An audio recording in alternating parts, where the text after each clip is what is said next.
हिमालय की तलहटी में रहने वाले एक ऋषि की ख्याति दूर दूर तक फैली हुई थी, क्योंकि ये मन की शक्ति है और लोगों की विश्वास की शक्ति है, और वह अपनी प्राण शक्ति के बल पर बड़े से बड़े रोगों को दूर कर देते थे। उन्होंने आज तक कोई भी दवाई नहीं खाई थी। वो अपने दिनचर्या में थोड़ा सा बदलाव करके ही लोगों की बीमारियों को जड़ से ठीक कर देते थे। एक दिन सुबह एक बीमार व्यक्ति उस ऋषि के पास आया। उन्होंने कहा, मैं कई वैद्य चिकित्सकों के पास गया हूं और मैं कई दवाइयों और औषधि ले चुका हूं, कोई आराम नहीं हुआ और मैं वैद्य और चिकित्सकों से तंग आ चुका हूं। लेकिन मेरे एक मित्र ने मुझसे कहा कि आप बिना दवाई से लोगों का इलाज कर सकते हैं, क्या यह संभव है? मैं आपके बताए रास्ते से ठीक हो जाऊं। उस व्यक्ति की बात सुनकर ऋषि मुस्कुराए और बोले कि हमारा दिमाग दुनिया का सबसे बड़ा डॉक्टर है। हमारे शरीर में मौजूद प्राण शक्ति बड़े से बड़े रोगों को दूर करने की क्षमता रखती है। बस जरूरत है इस ताकत को पहचानने की और उसे सही समय देने की और कुछ नियमों का पालन करने की। बीमार व्यक्ति ने कहा, मुनिवर, आप जो भी नियम बताएंगे मैं उसका पालन करूंगा, बस मुझे नियम बताओ। ऋषि ने कहा, मानव मन ब्रह्मांड की सबसे अनोखी, शक्तिशाली और अद्भुत रचना है। मन में आशा, विश्वास और विश्वास के बल पर बड़ी से बड़ी बीमारी जड़ से खत्म करने की क्षमता है। मानव मन अपने आप में औषधि का एक ऐसा खजाना है जहां इंसान की आस्था और ताकत पर ऐसे केमिकल पैदा होते हैं जिसका प्रभाव दुनिया में कहीं से भी सैकड़ों हजारों गुना अधिक है।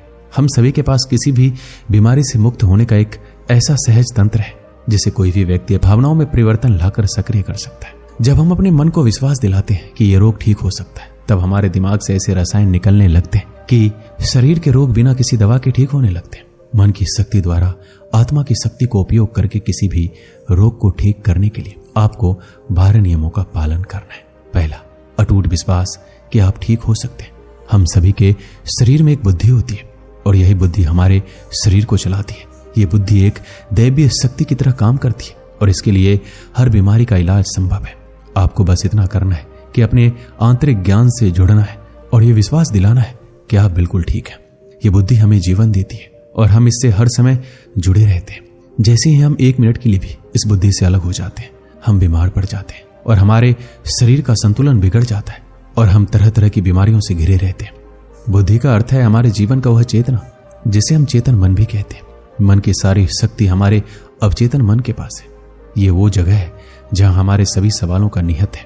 यदि आप अपने अवचेतन मन का उपयोग करना सीख गए और इसे अपनी गति से चलाते हैं तो न केवल आप अपनी बीमारी को ठीक कर सकते हैं, बल्कि आप इसकी अच्छाइयों का भी लाभ उठा सकते हैं और अपना जीवन पूरी तरह से जी सकते हैं। जिन लोगों ने अपने अवचेतन मन, आस्था और विश्वास की शक्ति से अपनी बीमारियों को ठीक किया है, उन्हें सबसे बड़ी सत्ता की शक्ति में पूर्ण विश्वास था। उनका मानना था कि जो मुझे बीमार कर रहा है उससे बड़ी ताकत का हाथ मेरे सिर पर है, वो मुझसे जुड़ी हुई है, वही धारा मुझे भी प्रभावित है, वो मुझे ठीक कर रहा है। जब भी आपको किसी शक्ति पर अटूट विश्वास होता है और उसके प्रति सकारात्मक दृष्टिकोण होता है तो आप हमारे मन के डिस्पेंसरी को सक्रिय कर देते हैं।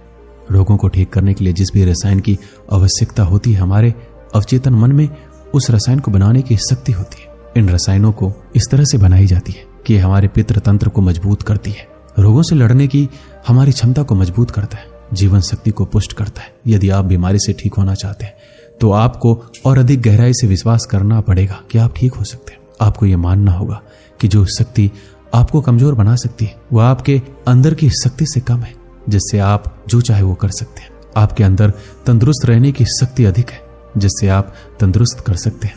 दूसरा है मन को शांत रखना शुरू करना है। 99% रोग भय या क्रोध के कारण होते हैं और क्रोध भी भय से उत्पन्न होता है। आपको ये समझना होगा हमारी परेशानियों का कारण तनाव और नकारात्मक विचार है। लगातार तनाव शरीर में असंतुलन पैदा करता है और शरीर के इस असंतुलन से कई बीमारियां हो सकती हैं। लोग हर दिन खुद को डराते हैं। उदाहरण के लिए, यदि किसी को घर में आने में देरी हो जाती है तो हम सोचने लगते हैं कि उसको कुछ हुआ है। जब भी लोग खाली बैठे होते हैं तो वो देखते हैं कि उनके जीवन में क्या बुरा है।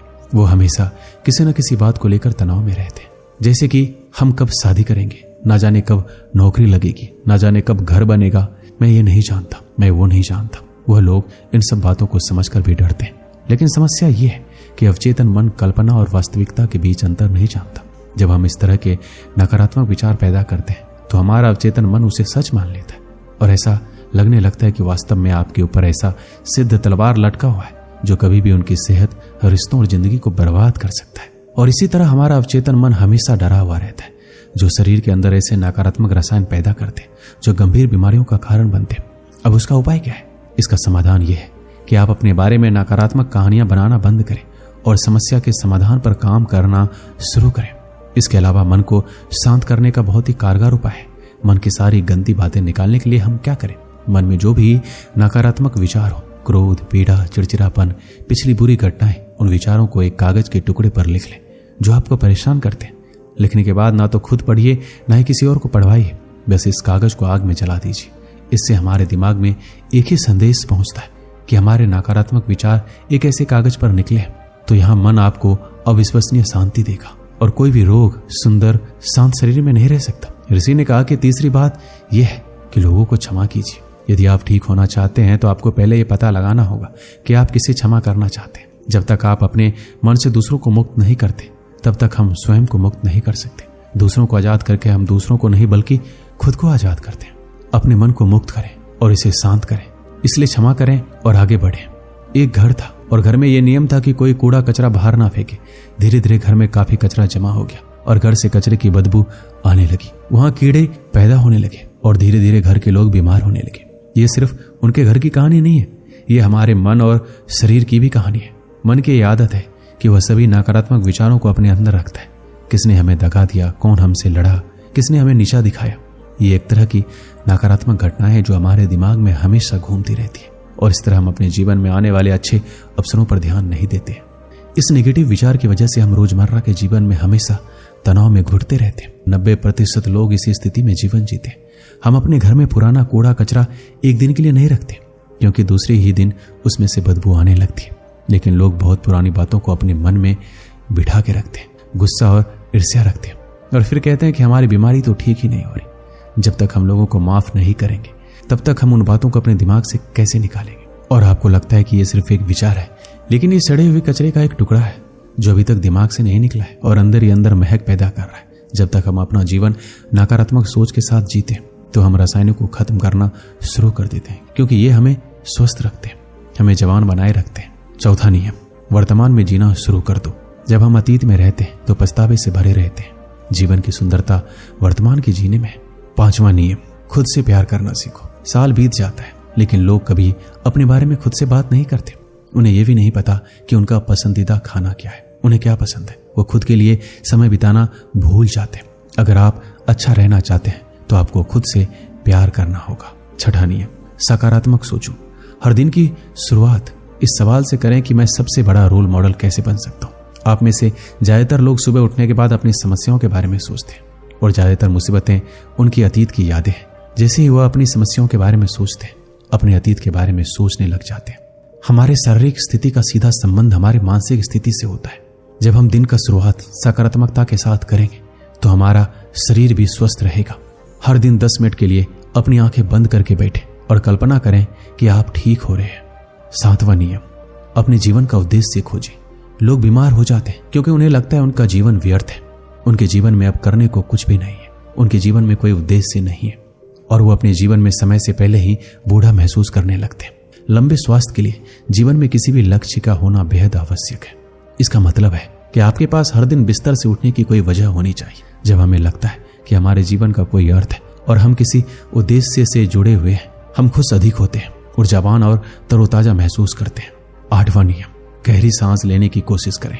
हर दिन कुछ मिनट के लिए अपनी पीठ सीधी करके बैठे और लंबी गहरी सांस लें। जब हम गहरी लंबी सांस लेते हैं तो हमारे शरीर का इम्यून सिस्टम मजबूत होता है और तेजी से काम करता है। नौवां नियम, शरीर को भीतर से शुद्ध करें।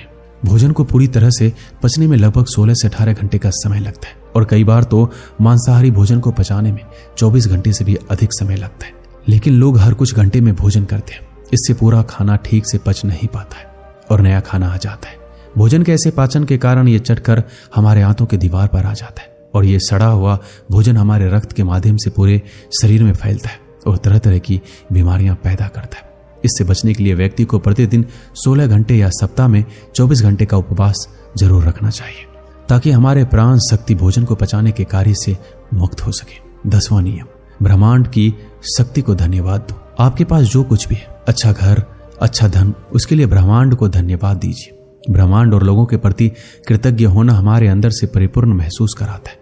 खुश और संतुष्ट रहें। और आभार व्यक्त करने से हम अंदर से बाहर बदल जाते हैं। ये मानव शरीर और मन के लिए एक औषधि का काम करता है और एक आशावादी और आभारी व्यक्ति की तुलना में दूसरों की तुलना में बीमार होने की संभावना कम हो जाती है। अगर वह किसी कारण से बीमार पड़ जाता है, उससे ठीक होने की गति बहुत तेज हो जाती है। इसलिए अपने शरीर की प्राण शक्ति पर अटूट विश्वास रखें, आशावादी रहे, खुश रहे, सकारात्मक सोचें और ब्रह्मांड को धन्यवाद दें। यह किसी भी बीमारी को ठीक करने का अचूक उपाय है। इसके बाद वह ऋषि चुप हो गए और व्यक्ति ऋषि को दंडवत प्रणाम किया और धन्यवाद देकर वहां से चला गया। दोस्तों, इस वीडियो में बस इतना ही। मिलते हैं अगली वीडियो में। अपना ख्याल रखिएगा। धन्यवाद।